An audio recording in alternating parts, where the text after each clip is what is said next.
यहां आपको अपडेट करेंगे। पेशावर हाई कोर्ट से निकलते वक्त एएनपी कारकुनान ने साबिक एमपीए साबिक पीटीआई एमएनए फजल खान को तशद्दुद का निशाना बना दिया। आपको बताएं कि पेशावर हाई कोर्ट से निकलते वक्त एएनपी कारकुनान ने साबिक पीटीआई एमएनए फजल खान पर तशद्दुद किया है। कारकुनान की जानिब से फजल खान को तशद्दुद का निशाना बनाया गया है। मजीद जानते हैं टॉन न्यूज़ के नुमाइंदे आरिफ हयात से। आरिफ, बताइए कि ये क्या मामला पेश आया है?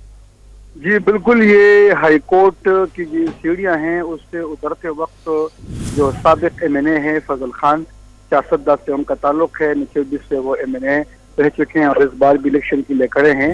उन पर जो एनपी के मुश्तल कारकुनान थे उनकी उस पर नजर पड़ी तो उन पर थप्पड़ों की लातों की बारिश कर दी और जो मरगरी वकीलान भी उसके साथ मुश्तल कारकुनान में मौजूद थे और वो निकलते निकलते उनको लाते मारी, थप्पड़े मारी और बड़ी मुसीबतों से उनके अपने दोस्तों ने उनकी जान बचाई और उनको जो हाई कोर्ट के अहाता है उनसे बाहर निकलवा दिया।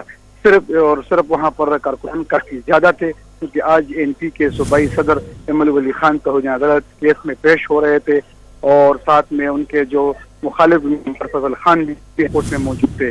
तो इसी वजह से एनपी के कारकुनान काफी ज्यादा थे और वो मुश्तइल होकर नारे लगाकर उनकी नजर जो है पीटीआई के साबिक एमएनए फजल खान पर पड़ी तो उन पर थप्पड़ों की बारिश कर दी, लाते उनको मार दी।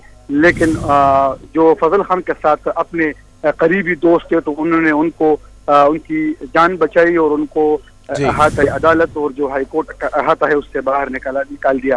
लेकिन मुश्तल कारकुनान काफी ज्यादा थे और उनको चोटी भी आई होंगी, लेकिन कारकुनान काफी ज्यादा थे तो इसलिए उनको निकालने में काफी उनको दुश्वारी भी। पेशावर हाई कोर्ट से निकलते वक्त एएनपी कारकुनान ने साबिक पीटीआई एमएनए फजल खान को तशद्दुद का निशाना बनाया है। अपडेट कर रहे थे आरिफ हयात, आपका शुक्रिया।